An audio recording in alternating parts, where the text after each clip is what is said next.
Assalamualaikum warahmatullahi wabarakatuh. Kali ini kita berjumpa lagi pada mata pelajaran basis data.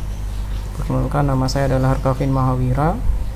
Kali ini kita akan belajar pada kompetensi dasar 3.3, yaitu tentang menerapkan teknik normalisasi basis data. Kemudian kompetensi keahliannya membuat perancangan sistem basis data menggunakan teknik normalisasi data. Sebelumnya, peserta didik harus sudah mempelajari materi pengetahuan 3.2 dan 4.2, yaitu memahami bentuk diagram hubungan antar entitas, kemudian mempresentasikan hubungan keterkaitan antar data dalam diagram ERD. Oke, langsung saja kita simak materi tentang basis data, yaitu 3.3 mengenai menerapkan teknik normalisasi basis data. Oke. Di sini pada poin ini kita akan membahas pertama kali, yaitu tentang kompetensi pengetahuan, yaitu tentang menerapkan teknik normalisasi basis data. Pengertian normalisasi adalah proses pengorganisasian atribut dan tabel dari relational database untuk meminimalkan redundansi. Dari pengertian normalisasi ini berfungsi untuk membantu dalam menangani penyisipan, pembaruan, dan penghapusan anomali, memastikan kinerja database yang lebih baik. Redundansi itu sendiri adalah duplikasi atau penyimpanan data yang sama secara berulang dalam beberapa file.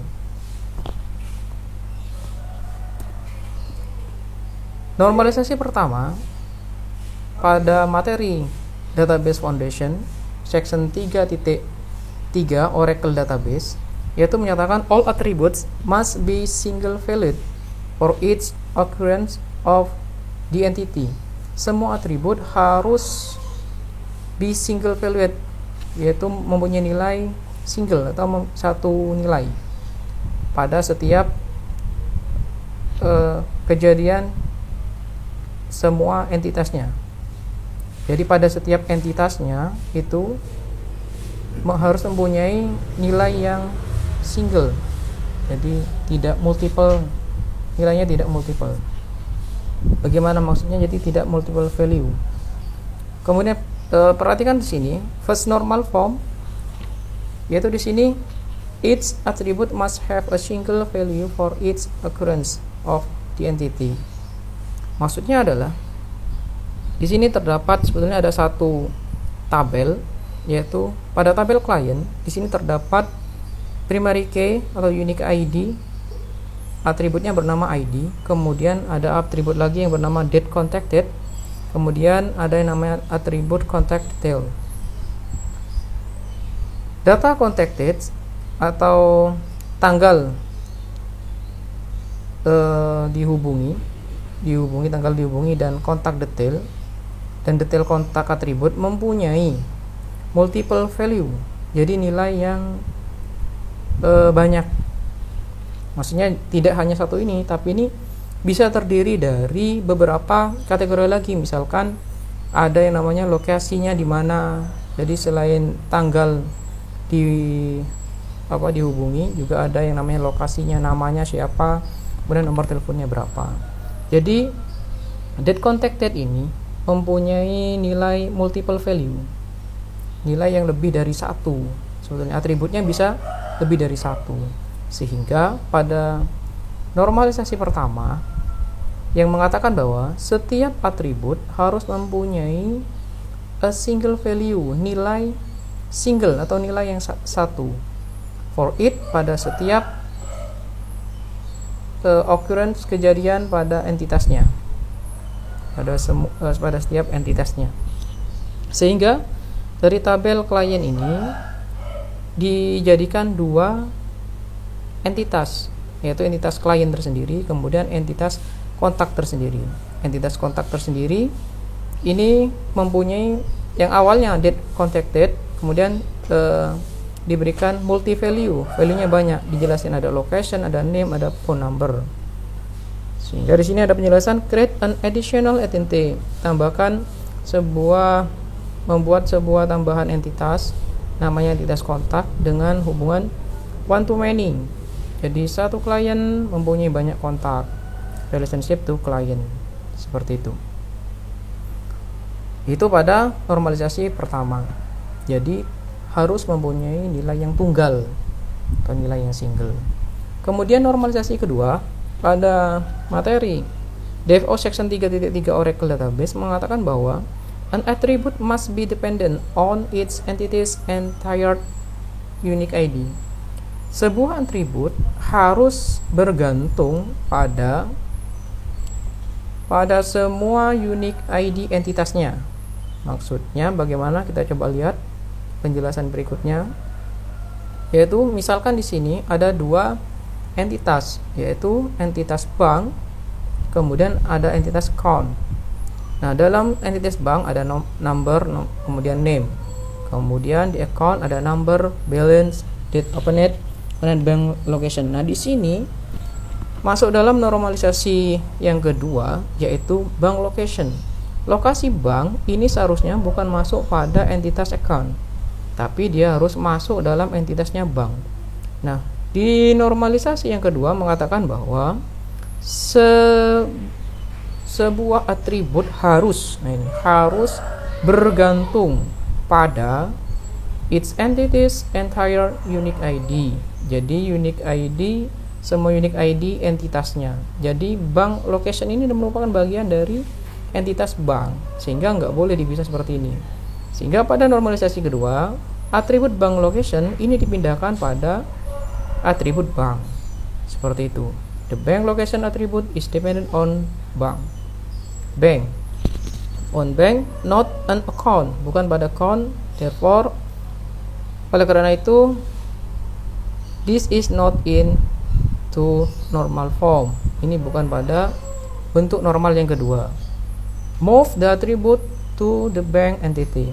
Jadi pindahkan atribut ke entitas bank, seperti itu. Ini adalah bentuk normalisasi yang kedua. Kemudian normalisasi yang ketiga, no non-unique ID attributes can be dependent on another non-unique ID attributes. DFO section 3.3 Oracle Database, yang artinya adalah tidak ada no non-unique ID, unique ID bukan unique ID, atribut bukan unique ID dapat bergantung pada another non-unique ID attribute, dapat bergantung pada atribut bukan unique ID lainnya. Jadi tidak ada, artinya itu tidak ada non-unique ID. Jadi atribut yang bukan unik itu tergantung pada non-unique ID lainnya. Maksudnya bagaimana? Kita coba lihat contoh berikut ini. Oke, third normal form. Setiap atribut, each attribute depend only on the unique ID on its entity. Setiap atribut bergantung hanya pada unique ID dari entitasnya. Move any non-unique ID attribute that is dependent on another non-unique ID attribute into a new entity. Pindahkan beberapa bukan unique ID, atribut bukan unique ID that is yang bergantung pada another non-unique ID attribute, atribut non-unique ID lainnya ke dalam entitas baru. Contoh, di sini ada namanya entitas order. Nah, di sini ada ID, date, status, total, line item ID, quantity, price. Nah, di sini the quantity and price attribute are dependent on the order tabel ID and line item ID. Therefore, this is not in 3 normal form. Quantity and price, jadi atribut quantity dan price are dependent, bergantung pada order tabel unique ID. Jadi ini bergantung pada unique ID, ya, unique ID pada tabel order pada unique ID. Jadi dia bergantung sini, dia bergantung pada sini, dan line item ID non unique ID. Jadi dia bergantung pada ini dan bergantung juga pada line item ID. Itu. Therefore, this is not in tree normal. Jadi artinya dua atribut ini ada ketergantungan dengan line item ID. Nah, ini di dalam normalisasi ketiga harus dibuatkan entitas baru. Karena perubahan quantity dan harga ini juga kan berpengaruhnya di sini juga di line item ID ini. Jadi saling keterikatan. Jadi ini saling mempengaruhi ini ke sini. Dan ini tidak boleh. Selain ini berpengaruh pada sini, ini juga berpengaruh pada ini. Seperti itu. Oke. Sehingga akhirnya create a new order item entity. Jadi tambahkan sebuah item order entitas item, tambahkan sebuah entitas baru, itu order item namanya. Move the line item ID, quality, pindahkan item ID, quantity, and price attributes, kemudian dan atribut price, harga, to the new entity, ke dalam entitas yang baru. And then create an identifying relationship, dan kemudian buatlah sebuah hubungan identifying. Jadi awalnya dalam satu entitas ini kemudian dibagi menjadi dua, yaitu entitas order kemudian entitas order item, seperti ini.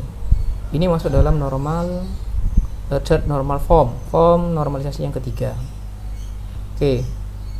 Kemudian seperti itu. Kemudian pada rancangan basis data, pada keterampilan, kompetensi keterampilan 4.3, yaitu membuat perancangan sistem basis data menggunakan teknik normalisasi data.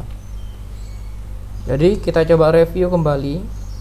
Pada normalisasi pertama itu menyebutkan bahwa all attribute must be single valued for each occurrence of the entity. Jadi semua atribut harus be single value, mempunyai nilai yang tunggal pada setiap entitasnya, pada setiap kejadian pada entitasnya. Jadi semuanya harus mempunyai nilai yang tunggal. Di sini sudah dijelaskan.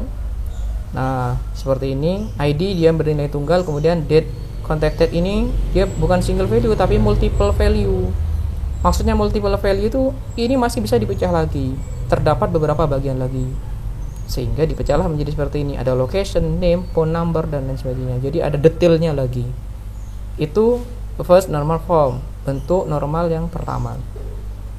Kemudian normalisasi yang kedua, an attribute must be dependent on its entity's entire unique ID. Sebuah atribut harus bergantung pada semua unique ID entitasnya. Jadi unique ID semua unique ID-nya, unique ID entitasnya. Kemudian seperti ini contohnya, bank, account. Jadi atribut bank location ini tidak tepat kalau berada pada entitas account, karena dia akan lebih tepat berada pada entitas bank, karena atribut bank location ini bagian dari entitas bank, bukan pada account. Seperti itu. Kemudian pada normalisasi yang ketiga, no non-unique ID attribute can be dependent on another non-unique ID attribute. Jadi tidak ada atribut non-unique ID dapat bergantung pada atribut non-unique ID lainnya. Contohnya seperti ini. Quantity price dia bergantung pada atribut line item ID. Nah, tidak boleh. Bergantung apa? Maksudnya bergantung ketika ini berubah, ini harus berubah juga nilainya. Seperti itu. Jadi saling mempengaruhi sehingga harus dipisah seperti ini. Itu adalah 3 normalisasi yang harus dilakukan agar tidak terjadinya yang namanya redundancy. Seperti itu. Dalam prakteknya kita coba untuk mempelajari kompetensi keterampilannya pada 4.3 rancangan basis data. 4.3 membuat perancangan sistem basis data menggunakan teknik normalisasi data. Oke, perhatikan tabel berikut. Terdapat tabel biodata pribadi di mana ada unique ID-nya, ID bio, nama siswa, ekstrakurikuler, kelas, nama orang tua, pekerjaan orang tua, penghasilan orang tua. Di sini misalkan ada pertanyaan, lakukanlah normalisasi database pada tabel di samping. Normalisasi pertama bagaimana? Ya tidak ada nilai yang multiple atau harus bernilai tunggal. Normalisasi yang kedua, atributnya harus sesuai dengan entitasnya. Jadi kemudian normalisasi yang ketiga, tidak ada non-unique ID yang bergantung pada non-unique ID lainnya.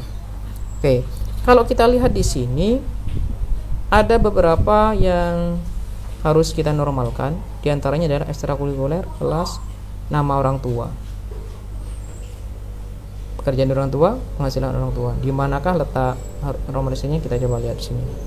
Nah, ini jawabannya. Penyelesaian normalisasi yang pertama, ekstrakurikuler ini multi value harus dipisah karena ekstrakurikuler ini nilainya lebih dari satu nilai. Jadi memungkinkan nilainya lebih dari satu ekstrakurikuler. Jadi ada ekstrakurikuler volley, ekstrakurikuler basket, kemudian ekstrakurikuler sepak bola. Jadi ini multi value nantinya yang ekstrakurikuler ini.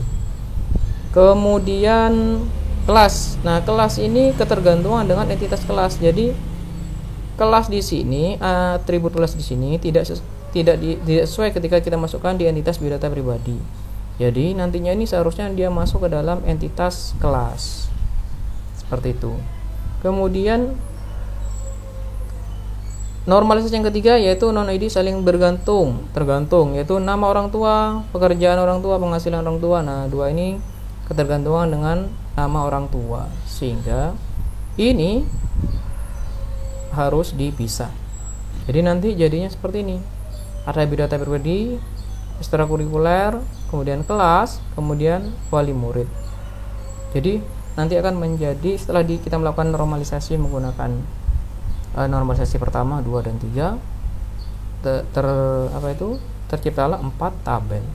Seperti itu dari cara normalisasi.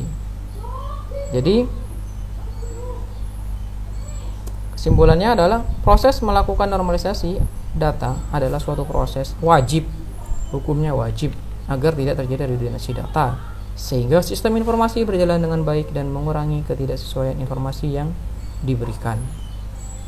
Oke, untuk prakteknya itu kita menggunakan Oracle SQL Developer Data Modeler. Bagaimana cara membuatnya? Itu sangat mudah. Kita coba. Loading.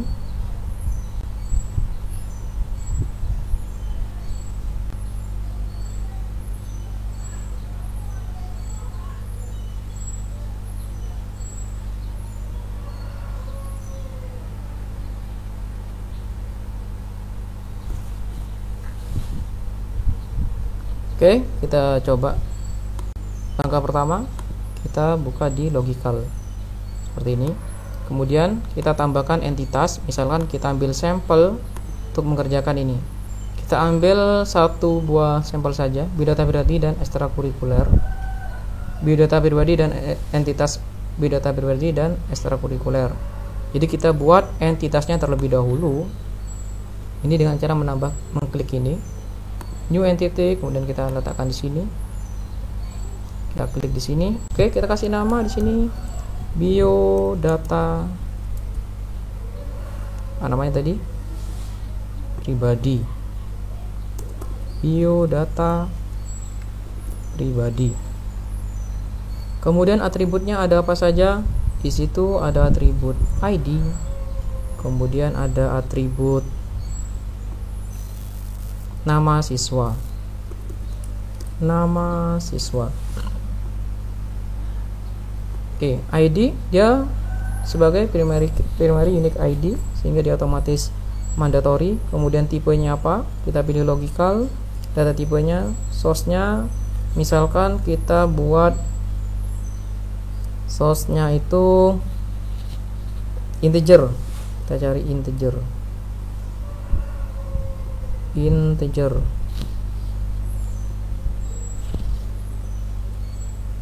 Oke. Kemudian nama siswa, data tipenya kita cari secara logikal, biasanya bertipe varchar. Oke, varchar. Size-nya nama, misalkan kita isi 100 misal, seperti ini. Kemudian dia wajib diisi, misalkan mandatory. Oke, kemudian di oke saja. Incomplete or unique ID independent data pribadi vertikal. Oke. Unique ID-nya, oh ini belum dijentang, harus mempunyai satu primary key. Tinggal di oke saja. Oke, sudah jadi satu tabel. Kemudian tabel berikutnya ekstrakurikuler. Ekstrakurikuler kita tambahkan entitas. Di sini, oke, kita kasih nama ekstrakurikuler. Kemudian atributnya ada apa saja? Di sini ada ID ekstra, kemudian nama ekstra. Ada ID ekstra. Misalkan tipenya kita buat integer. Kemudian dia sebagai primary key. Kita tambahkan lagi nama ekstra.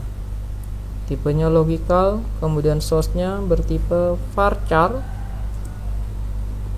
Kemudian kita size-nya 100. Jadi mandatory, wajib diisi seperti ini. Kemudian kita tinggal klik oke. Nah, seperti ini. Oke, saya kasih contoh kedua tabel. Kemudian bagaimana cara menghubungkan antara tabel bidata pribadi dan ekstra? Kita tinggal cari hubungannya. Setiap siswa mempunyai banyak ekstrakurikuler, misalkan one to many. Jadi ini kita klik, kemudian sini kita klik. Nama relasinya misalkan namanya adalah ekstra.